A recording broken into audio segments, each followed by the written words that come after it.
Alhamdulillah, jazakumullah khairan jazaa mengucapkan kepada Habib Dr. Syukri yang telah memimpin jalannya Maulid tiba. Semoga tentunya dengan berharap syafaat dari Rasulullah SAW kita mendapatkan kebahagiaan dunia maupun akhirat. Amin amin ya rabbal alamin. Segenap sahabat-sahabat baik yang berada di sekretariat maupun yang sedang berada di rumah yang menyaksikan live streaming baik di Facebook, Instagram maupun YouTube Gerakan Pemuda Ansor Jakarta Selatan. Tibalah kita pada inti acara, yaitu pembacaan kitab Nurul Zolam yang pada kesempatan kali ini akan dibaca atau dipimpin oleh sahabat Ustaz Mustafa Wajdi. Ilaihi kalau tafadhal masykur. Kita baca salawat dulu ya. Ya Rabbi bil Mustafa balligh maqasidana waghfir lana ma madha ya wasi'al karami. Ya Rabbi bil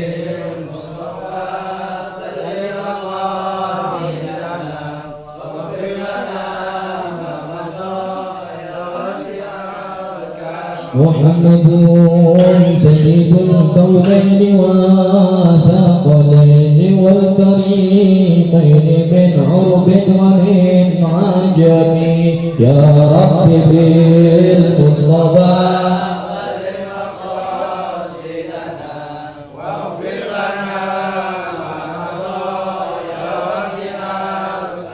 نبينا الأمير النهي فلا أحد أضر في قولنا منه ولا نعم يا رب بالمصطفى بلغ مقاصدنا واغفر لنا ما مضى يا واسع الكرم. هو الحبيب الذي ترجى شفاعته لكل حول من الأهوال مقتحم يا رب بالمصطفى بلغ مقاصدنا واغفر لنا ما مضى يا واسع الكرم. اللهم صل وسلم وبارك على مناره. Assalamualaikum warahmatullahi wabarakatuh. Waalaikumsalam warahmatullahi wabarakatuh. Al-Fatihah.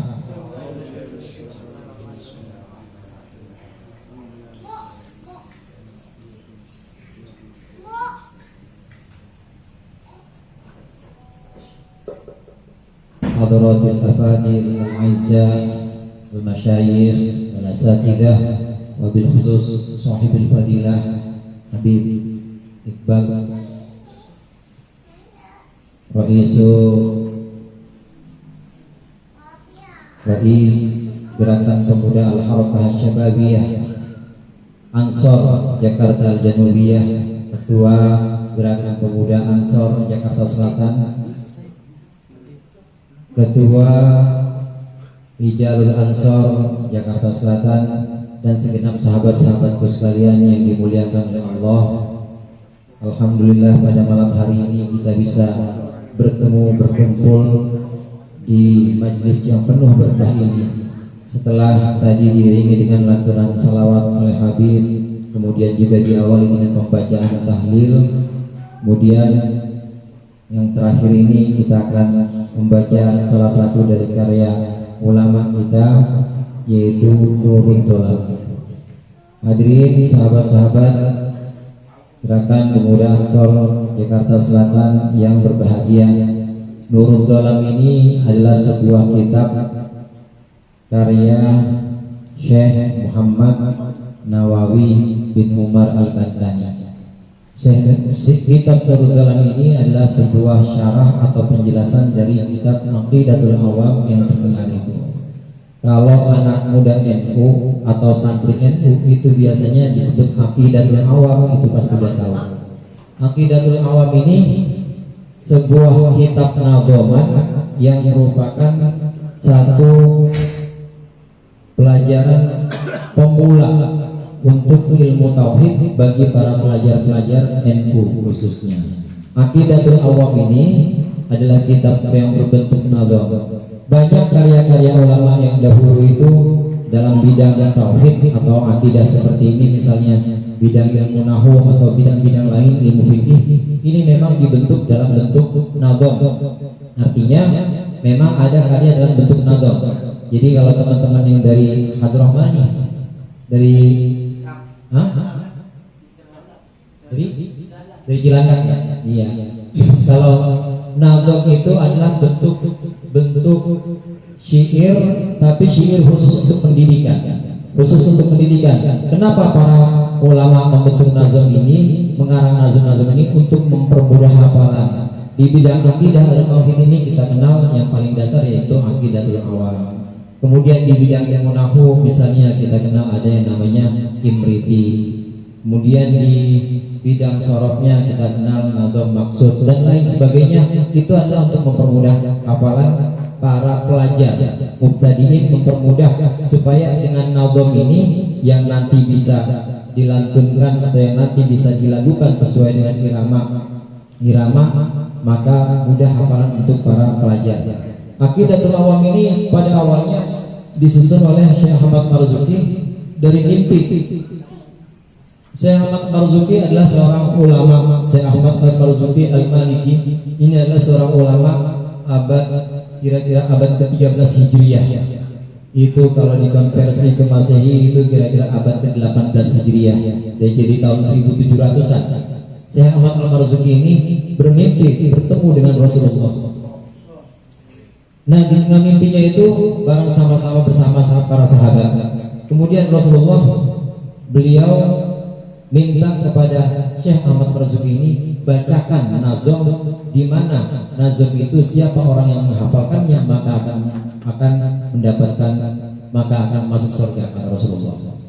Syekh Ahmad Marzuki bingung waktu itu. Nazam yang dimaksud Rasulullah itu apa? Akhirnya oleh Rasulullah dituntut dibacakan. Mulai dari Abda'u bismillahirrahmanirrahim dan seterusnya hingga sekian bait. Ini adalah tuntunan dari Rasulullah.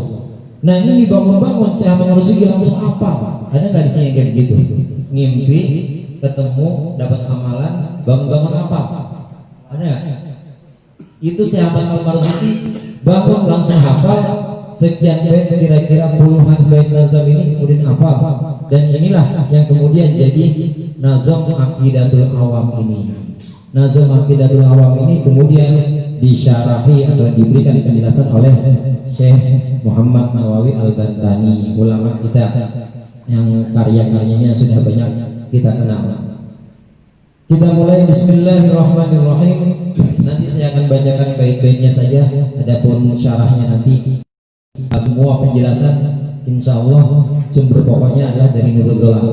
Untuk menjelaskan bait-bait ini saya ambil dari Nurul Dolam. Bismillahirrahmanirrahim. Abda'u bismillahirrahmani wa birrahimi daimil ihsani. Falhamdulillahil qadimil awwali wal akhiril baqi bila tahawuli. Abda'u bismillahirrahmani, aku memulai mengarang nazam ini dengan nama Allah War-Rahmani, dan zat yang maha pengasih, wa birrahimi, dan dengan zat yang maha pengasih penyayang, daimil ihsani, yang pemberiannya itu terus menerus. Alhamdulillahil qadimil awwali, maka segala puji hanya milik Allah Al-Qadim yang sifatnya terdahulu, Al-Awwali yang awal, yang pertama kali, wal akhiril baqi, dan juga yang terakhir, al-baqi yang kekal bila tahawuli, tanpa berubah. Ini muqaddimah, ini adalah pembukaan, sebagaimana bara'atul istihlal atau pembukaan setiap karangan biasanya, atau khutbah biasanya. Khutbah ini diawali dengan alhamdulillah.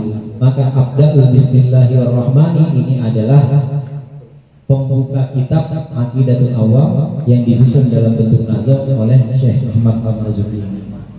Ada perbedaan antara Ar-Rahman dan Ar-Rahim. Mungkin sahabat-sahabat sekalian sudah tahu. Ar-Rahman itu sifat Allah, karena di sini ada tambahan huruf dari asal katanya rahimah yarhamu, ini ada tambahan rahman, maka ziyadatul huruf tadullu ala ziyadatil makna. Tambahan huruf ini menunjukkan ada tambahan makna. Maka ada pendapat yang mengatakan bahwa rahman itu lebih kasihnya Allah, sayangnya Allah itu lebih banyak dan lebih umum dibanding dengan rahim, karena di situ ada tambahan alif dan nun rahman. Sedangkan rahim itu tambahannya hanya ya saja. Kenapa lebih umum? Karena rahman disebut juga rahman dunya wal akhirah.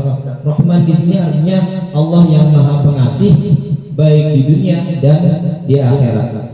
Nah sekarang kalau kita lihat misalnya ada yang sepanjang hidupnya ini tidak pernah taat kepada Allah, penuh maksiat misalnya, kemudian tetap Allah kasih rizki, tetap Allah kasih dia selamat, keluarganya juga semuanya sehat-sehat aja, bahagia, padahal itu nggak pernah ibadah sama Allah. Ini menunjukkan bahwa Allah itu punya sifat Rahman. Allah punya sifat yang maha pengasih, dan kasih sayangnya itu tidak berbatas kepada orang-orang mukmin saja, orang-orang kafir juga dikasih. Ini yang namanya Rahman. Ada orang misalnya wayangnya kita ngaji begini, tapi ada yang di luar itu ya pada mabuk-mabukan. Sama Allah tetap Allah kasih hidup, besok Allah kasih kesempatan lagi, masih tetap begitu aja, masih tetap Allah kasih jaminan makannya, hidupnya, semuanya masih Allah kasih jaminan. Ini menunjukkan bahwa Allah punya sifat Rahman. Berbeda dengan Rahim. Rahim ini adalah kasihnya Allah yang sifatnya khusus hanya untuk orang-orang beriman saja, yaitu rahmatnya Allah yang diperuntukkan untuk kita, yang kita insya Allah termasuk dalamnya, yaitu nanti di akhirat. Mendingan mana? Mendingan kira-kira kita di dunia ini disayangi Allah, di akhirat jauh dari rahmat Allah, atau mendingan di dunia ini kita ya nggak terlalu mendapat rahmat Allah, tapi nanti di akhirat diampuni Allah. Mendingan mana? Mendingan yang kedua apa yang kedua? Mendingan yang kedua, nggak usah yang pilih yang pertama. Emang kayak mendingan yang kedua, saya pilih yang ketiga. Mendingan di dunia dapat rahmat Allah, di akhirat juga dapat rahmat Allah. Ini Rahim yang sifatnya lebih khusus dibanding Rahman. Kemudian di sini disebutkan Daimil ihsani, Allah lah yang kebaikannya itu dawam, daim, terus menerus. Kebaikan Allah kepada makhluknya ini tidak pernah putus, terus menerus, sambung terus, tidak pernah sedikit pun ada jeda. Kalau saja ada jeda kasih sayang Allah kepada kita, maka selesai. Kulla yaumin huwa fi sya'an. Setiap hari itu Allah ada dalam segala urusan. Urusan apa itu? Ya urusan makhluk-makhluknya. Bagaimana Allah menyiapkan kasih sayang atau memberikan kasih sayang kepada seorang ibu untuk anak-anaknya. Bagaimana Allah memberikan rasa sayang seekor kucing kepada anak-anaknya. Ini semua termasuk bagian dari rahmat-rahmat Allah yang setiap harinya huwa fi sya'an. Setiap hari Allah dalam keadaan, dalam perkara, dan dalam urusan-urusan yang Allah atur. Antara lain urusannya adalah ihsannya Allah kepada seluruh makhluknya. Sahabat-sahabat sekalian yang dimuliakan oleh Allah, kemudian setelah bara'atul istihlal mengucapkan alhamdulillah nazim, Syekh Ahmad Marzuki melanjutkan tumas salatu wassalamu sarmadan ala nabi khairi man qad wahada wa alihi wa sahbihi wa man tabi'a sabila dinil haqqi ghaira mubtadi.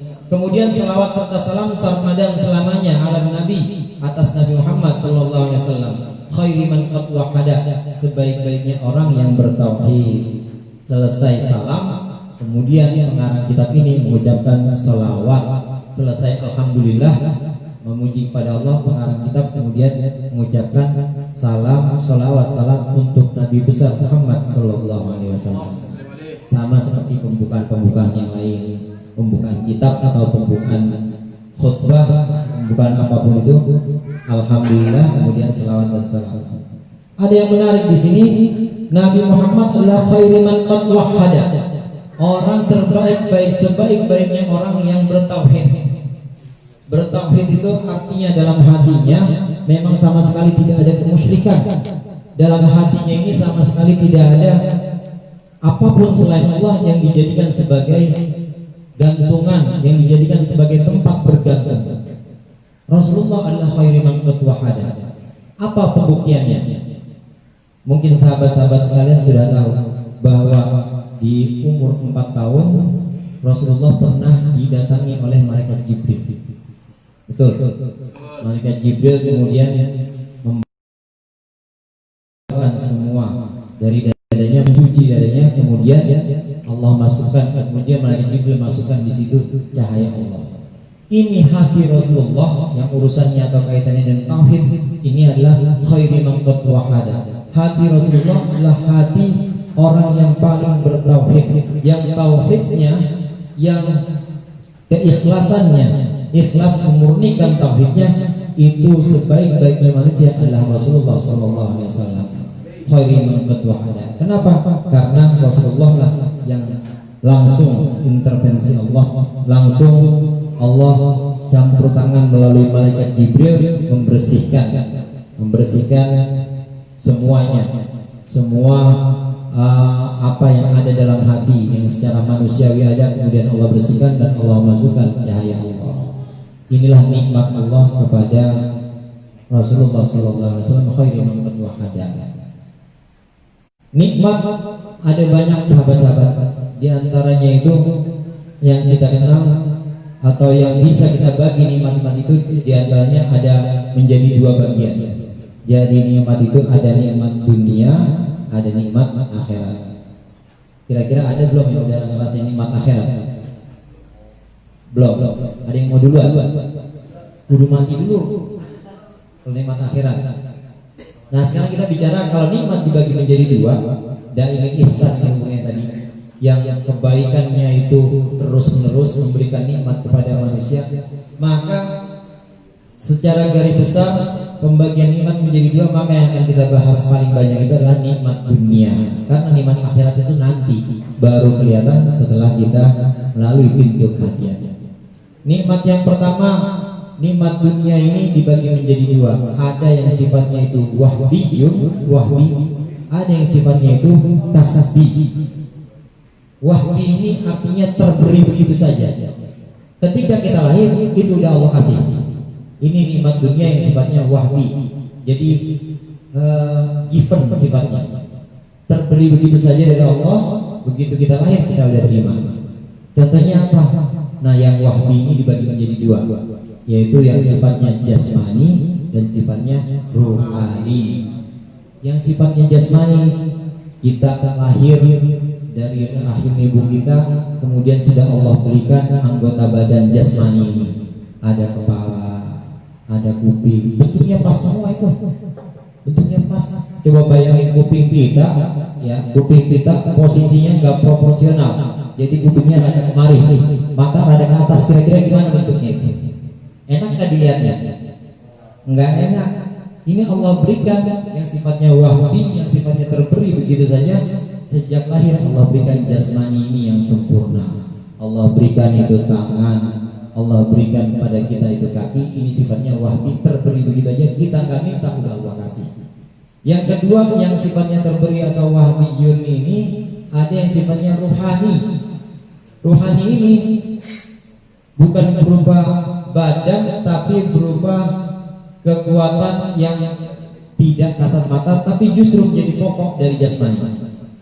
Badan kita kalau nggak ada ruhnya, kira-kira bisa gerak nggak bisa. Kemudian kepala kita atau jiwa kita, badan kita keseluruhannya ini, kira-kira kalau nggak ada ruhani, tidak ada ruh, bisa berpikir kan? Allah beri kemampuan untuk berpikir, Allah beri kemampuan untuk berbicara, Allah beri kemampuan untuk menyimpulkan hal-hal yang memang perlu dipahami. Ini semua udah menjadi daya yang Allah berikan begitu saja. Jadi seolah-olah ketika kita lahir bertambah dewasa, itu dalam diri kita udah Allah install itu kemampuan untuk memahami, udah Allah install kemampuan untuk berpikir. Nah, inilah dua kenikmatan yang sifatnya wahbiyun atau terberi begitu saja, sifatnya jasmani dan rohani. Kemudian nikmat dunia yang golongan yang kedua, yaitu yang sifatnya kasbiyun ini artinya harus kita upayakan. Kalau yang jasmani rohani tadi itu kita nggak upayakan, Allah berikan kepada kita dapat cuma-cuma, kita lahir dapat itu. Tapi yang ini nih, yang barisan ini harus diupayakan. Apa itu? Yaitu nikmat sehat. Sehat harus kita upayakan. Gak mungkin kita bisa sehat kalau kita nggak makan. Gak mungkin kita bisa sehat badan kita kalau kita nggak menjaga atau nggak melakukan gaya hidup yang sehat. Maka ini sifatnya diupayakan. Apalagi yang sifatnya kasbi, termasuk nikmat yang sering kita sebut-sebut, yaitu nikmat iman dan Islam. Itu sifatnya kasbi. Rata-rata mungkin, mohon maaf Ibu, rata-rata mungkin kita ini semua Islamnya itu warisan. Ada yang Islamnya boleh usaha sendiri. Apa warisan dari emak bapaknya?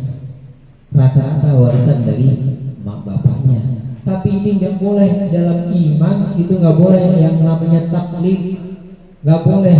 Kalau dalam hal ubudiyah kita ibadah, misalnya sholat taklid, rukunya seperti ruku Rasulullah Sallallahu Alaihi Wasallam, sujudnya seperti sujud Rasulullah, ya memang itu dalam ibadah. Tapi kalau dalam hal iman, keyakinan kita, keimanan kita kepada Allah, bahwasanya Allah itu wujud tidak, bahwasanya Allah itu punya makhluk malaikat, itu semua nggak boleh taklid. Artinya untuk mencapai keimanan yang kuat, mencapai keimanan yang memang sempurna, itu nggak dengan cuma-cuma, kita harus upayakan. Ini yang disebut dengan kasbiyun atau diupayakan. Sahabat-sahabat sekalian yang dimuliakan oleh Allah, kemudian pada bait berikutnya, wa alihi wa sahbihi wa man tabi' sabila dinil haqqi ghairu muqtadi'. Setelah mengucapkan selawat salam kepada Rasulullah Sallallahu Alaihi Wasallam, kemudian juga kepada keluarga Rasulullah, kepada sahabat-sahabatnya, dan juga kepada orang-orang yang mengikuti agama Rasulullah Sallallahu Alaihi Wasallam. Ada istilah sahabat Rasulullah, ada keluarga Rasulullah. Sahabat Rasulullah itu adalah orang yang berkumpul, bertemu bersama Rasulullah meskipun sesaat dalam keadaan iman setelah adanya risalah. Ini yang namanya sahabat. Jadi bertemu dengan Rasulullah. Nah, sedangkan keluarga Rasulullah, alihi Rasulullah, ini diantaranya adalah keluarga Rasulullah yang secara nasab, dan juga keluarga Rasulullah yang tergolong sebagai orang-orang mukmin. Insya Allah kita termasuk alu Rasulullah Sallallahu Alaihi Wasallam. Amin. Kita termasuk keluarga Rasulullah dalam segi keimanan, termasuk orang mukmin. Namun tetap yang namanya fadilah, ada afdhaliyah, ada keutamaan untuk keluarga Rasulullah yang secara nasab ini tetap memiliki keutamaan. Artinya, kalaupun secara keimanan kita adalah alu Rasulillah, keluarga Rasulullah, tentunya ya, yang secara nasab adalah keturunan Rasulullah, ini juga lebih utama lagi, karena udah punya dua poin. Poin yang pertama yaitu secara nasab, dan poin yang kedua secara keimanan. Baik demi baik, nanti kita akan lanjutkan. Alhasil apa yang akan kita bahas nanti pada Nuruz Zolam ini adalah tentang pelajaran akidah atau tauhid. Di antaranya yaitu pembahasan tentang sifat wajib Allah, tentang sifat mustahil Allah, tentang sifat wajib Rasul, mustahil Rasul, dan seterusnya hingga nama-nama Nabi, yang ini merupakan dasar, merupakan fondasi untuk kita, terutama anak-anak muda ini. Di bagian penutup ini saya ingin sedikit memperjelas dan apa yang akan disampaikan atau yang akan kita bahas beberapa pertemuan yang akan datang nanti. Ada sifat Allah yang disebut dengan qudrah. Pernah dengar ya? Qudrah. Wujud hidam baqa mukhalafatul qiyamuhu wahdaniyah qudrah. Dah cukup sampai itu. Qudrah itu artinya kuasa. Sifat ma'nawiyah qadirah. Qudrah. Allah itu maha kuasa, maha mampu, maha bisa. Qudrahnya Allah diterangkan dalam kitab Nurul Dolam, nanti akan kita bahas. Qudrahnya Allah itu mempunyai prinsip 6 prinsip sifat wajib semuanya yang sebelumnya, yaitu qudrahnya Allah itu pasti maujud atau eksis. Pasti qudrahnya Allah ini sifatnya tidak, qudrahnya Allah sifatnya kekal, tidak seperti qudrahnya manusia, kemampuan manusia. Qudrahnya Allah sifatnya ini tanpa perantara, berdiri sendiri.